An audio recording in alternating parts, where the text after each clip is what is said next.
Rash media நண்பர்களுக்கு வணக்கம். நம்மளோட பிக் பாஸ் நிகழ்ச்சியோட இன்னைக்கான முதல் ப்ரோமோ ரிலீஸ் ஆயிருக்கு. இந்த முதல் ப்ரோமோவை பொறுத்தளவுல அன்பின் உருவமா நடிச்சுக்கிட்டு இருக்கிற ரஞ்சித்தோட முகத்திரையை கிழிச்செறிகிறார் விஜய் சேதுபதி அப்படின்னு சொல்லலாம். அதாவது இந்த ப்ரோமோவை பொறுத்தளவுல ரஞ்சித்தோட கேப்டன்சி எப்படி இருந்துச்சு அப்படிங்கிற கேள்வியை போட்டியாளர்கள் கிட்ட கேட்கிறாரு.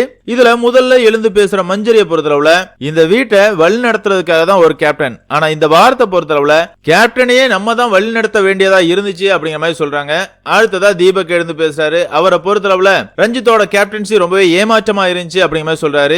அடுத்ததா ஜாக்லின் பொறுத்தளவுல அவர் இருக்கிறார் அப்படிங்கறதே மறக்கிற மாதிரி ஆயிடுச்சு சார், கேப்டனா அவர் எதுவுமே புடுங்கல அப்படிங்கிற சொல்லிடுறாங்க.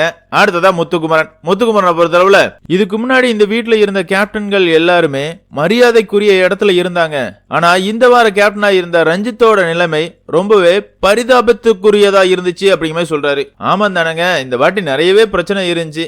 எல்லா இடத்துலயும் போய் கை கூப்பி கண்ணீர் வர்ற மாதிரி நின்னுகிட்டு இருந்தாரு. யோ நீதாயா கேப்டன், வாயை திறந்து பேசியா, சண்டையை நிப்பாட்டியா அப்படிங்கிற மாதிரி தான் இருந்துச்சு. ஆனா அவர் எதையுமே பண்ணல. அடுத்ததான் நம்மளோட விஜய் சேதுபதி பேசுறாரு. அவர் என்ன சொல்றாரு அப்படின்னு பார்த்தோம்னா, நீங்க சாஃப்டான ஆளு, அன்பான ஆளு, அதெல்லாம் ஓகே தான். அப்படி இருக்கிற நீங்க சௌந்தர்யாவை எதுக்காக சௌந்தர்யாவோட மூஞ்செல்லாம் வச்சு தைக்கணும்னு சொன்னீங்க?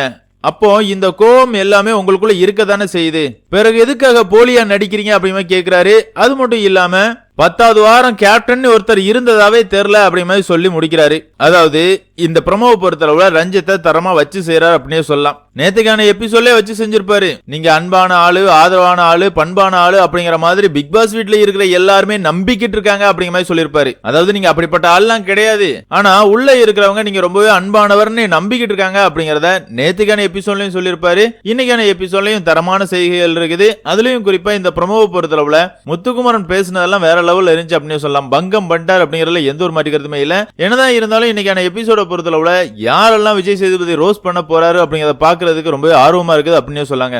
நேத்துக்கான எபிசோட்ல டப்பா ஆர்வம் போட்டு சலுக்குன்னு சலுக்கி இருந்தாரு.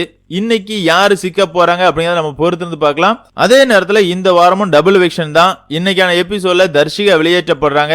இனிமேல் காதல் அப்படிங்கிற பேர்ல கிரிஞ்சு கண்டென்ட் பார்க்க வேண்டிய அவசியம் இருக்காது. தர்ஷிகாவோட வெளியேற்றம் ரொம்பவே சந்தோஷம் அளிக்குது அப்படிங்கிறது என்னோட கருத்து. பிக் பாஸ் ரசிகர்களான உங்களை பொறுத்தளவுல ரஞ்சித்தை பத்தி நீங்க என்ன நினைக்கிறீங்க அப்படிங்கிற உங்களோட கருத்துக்களை மறக்காம கமெண்ட்ல மென்ஷன் பண்ணுங்க. அதே மாதிரி தர்ஷிகாவோட வெளியேற்றத்தை பத்தின உங்களோட கருத்துக்களையும் கமெண்ட்ல மென்ஷன் பண்ணுங்க. இந்த வீடியோ உங்களுக்கு பிடிச்சிருந்தா லைக் பண்ணுங்க, ஷேர் பண்ணுங்க, மறக்காம நம்ம சேனலை சப்ஸ்கிரைப் பண்ணுங்க. Thank you friends.